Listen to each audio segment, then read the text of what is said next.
If you recall, after MS-13 identified gang member Abrego Garcia was deported by the Trump administration down to El Salvador, soon afterward you had Democrat Senator Van Hollen on a plane to go meet with this fine, upstanding Maryland father. However, of course, now we have Marco Rubio testifying on Capitol Hill, and this is Van Hollen's chance to get revenge for this man who was obviously done untoward by the Trump administration. But of course, it's not going to go how Van Hollen wants it to go. But before we get these clips, don't forget to like and comment on this video so we can break through the algorithms. Here we go. Senator Van Hollen. Thank you, Mr. Chairman. Mr. Secretary, you and I served together in Congress for 15 years. We didn't always agree, but I believe we shared some common values. A belief in defending democracy and human rights abroad and honoring the Constitution at home. That's why I voted to confirm you. I believed you would stand up for those principles. You haven't. You've done the opposite. And you used to speak with conviction about the importance of foreign aid as a tool to advance American values and interests. Then you stood by while Elon Musk took a chainsaw to USAID and other assistance programs. Where have you focused your energy instead, Mr. Secretary? Well, your first trip as Secretary of State was to El Salvador, not to promote democracy, but to cozy up to President Bukele, who calls himself the world's coolest dictator. The result was a cash for collusion deal to deprive people living in America of their constitutional rights to due process. The Supreme Court, in a 9-0 decision, instructed you to facilitate the return to the United States of Abrego Garcia, who the administration admitted was wrongfully deported to El Salvador. Your response? You've openly flouted judicial orders. When asked whether you have been in touch with El Salvador to return Abrego Garcia, you boasted, quote, "I would never tell you that. And you know who else I would never tell? A judge." Clearly, you don't care about the Fifth Amendment right to due process, and you don't care about the First Amendment either, since you've been very busy snatching students off of college campuses for exercising their right to free speech. And I have to tell you directly and personally that I regret voting for you for Secretary of State. I yield back. May I respond? You may sit. Well, first of all, your regret for voting for me confirms I'm doing a good job, based on what I know. Well, that's just a flippant statement, Mr. for. Secretary. Can I respond, Mr. Chairman? You may. I didn't ask Senator, question. please let the Secretary have I'd be the floor. happy to, but then I can respond to his. Your time's up, Senator, and willfully used, I might add. Well, your remarks do not represent the view of this committee. Well, Mr. Secretary, please. Well, I'd like to. I can't respond to everything he said because much of these are untrue, but I'll go through a few. First of all, I'm actually very proud of the work we've done with USAID. For example, I don't regret cutting $10 million for male circumcisions in Mozambique. I don't know how that makes us stronger and more prosperous as a nation. I don't regret psychosocial support services. I raised Sudan, Mr. Secretary. Can I respond, Senator, I'd ask you to suspend. You had 7 straight minutes of I chose to use my time that way, Mr. Chairman. That's my right to Please use my suspend time that way. Secretary Rubio. Well, I can go on. I mean, there's other things here. We spent $227,000 for Big Cat's YouTube channel from USAID. We spent $14 million for social cohesion in Mali, whatever the hell that means. So I can go on and on. I got the list here, and there's more. I didn't even bring the whole list. In the case of El Salvador, absolutely.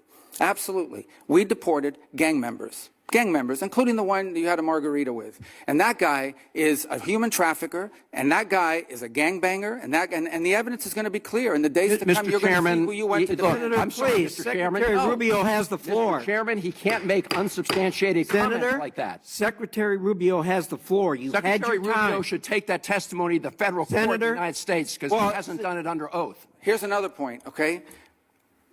There is a division in our government between the federal branch and the judicial branch. No judge in the judicial branch cannot tell me or the president how to conduct foreign policy. No judge can tell me how I have to outreach to a foreign partner or what I need to say to them. And if I do reach to that foreign partner and talk to them, I have under no obligation to share that with the judiciary branch. Just like a judge cannot order me to negotiate with a foreign minister of Russia, they cannot order me to negotiate with a foreign minister or the president of El Salvador. And if I did negotiate with them, which we have responded to them, And we've told them, we've had communications with the president of El Salvador.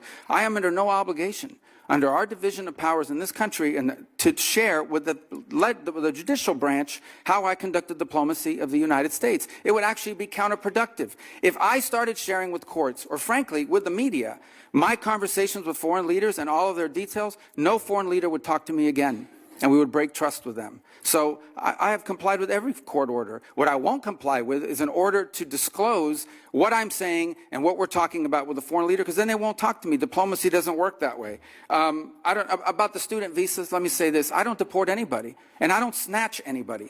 The State Department does not have officers in the street snatching everybody. What I do is revoke visas, and it's very simple. A visa is not a right. It is a privilege. People apply for student visas to come into the United States and study. And if you tell me that you're coming to the United States to lead campus crusades, to take over libraries and try to burn down buildings and acts of violence, we're not going to give you a visa. Is that what Ms. Ostork did? We're not going to give you a visa. Is that what she did? Come on, Mr. Secretary. And every single one of these cases, the factors are different. Senator, the bottom line is, if you're coming here to stir up trouble on our campuses, we will deny you a visa. And if you have a visa, First Amendment apply to we'll revoke living in the United States? And we're going to do more. There are more coming. We're going to continue to revoke the visas of people who are here as guests and are disrupting our higher education facilities. People are paying money. These kids pay money to go to school, and they have to walk through a bunch of lunatics who are here on student visas. Disrupting the foreign policy of the United States. I want to do more. I hope we can find more of these people. That's pathetic, Mr. In fact, Secretary. the other day, some guys led a riot. I forgot what university it was, and I asked, please, can you find the arrest records of all the people that were arrested at that riot at that campus? Because if any of them have a visa, we're going to revoke it. I feel so much safer right, when you lock up people like Ms. Ostork, Mr. Secretary. We've had enough time on the subject. All right, that's how you do it. What is it about Donald Trump that makes people like Marco Rubio, who honestly, before all of this, I consider to be kind of a milquetoast rhino person? What is it about Donald Trump that makes them grow a backbone, grow a spine all of a sudden? Could it possibly be because all of a sudden the slings and arrows are pointed at them and it makes them toughen up right on the spot? I don't know, but it is wonderful to watch, okay?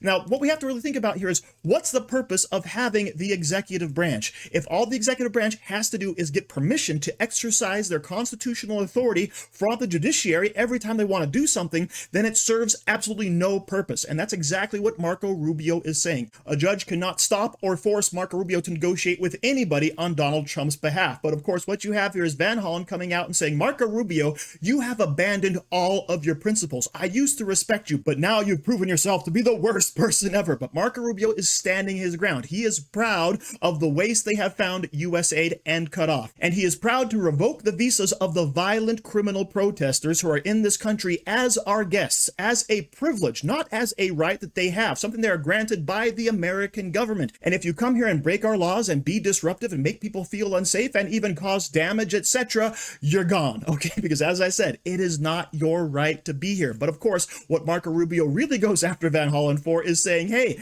Abreu Garcia, yeah, you had margaritas with a gangbanger, okay? At which point Van Hollen explodes. You have to be under oath. You can't just make these flippant statements. Yeah, you just said that you're sorry that you ever voted for Marco Rubio in the first place. You put his own personal morals and ethics on the line. You don't expect any type of pushback, right? And this is how you have to treat these senators on Capitol Hill. They're going to come out and make their statements, make their grandstanding. And by the way, Van Hollen did speak for 7 minutes just excoriating Marco Rubio, did not ask one question, which is why they allowed Marco Rubio to respond at the end and then lay into Van Hollen in turn, which of course is what we want to see. There's a reason Donald Trump was elected, and it's because he's a fighter. He stood up to the left. He stood up to the Democrats. He wasn't going to take any of their garbage because we were sick and tired of Republicans having no spines, having no testicular fortitude to stand up to these people and say what the Americans are thinking. So thank you very much for watching. Don't forget to like, share, comment, subscribe, and say hi to your mom for me.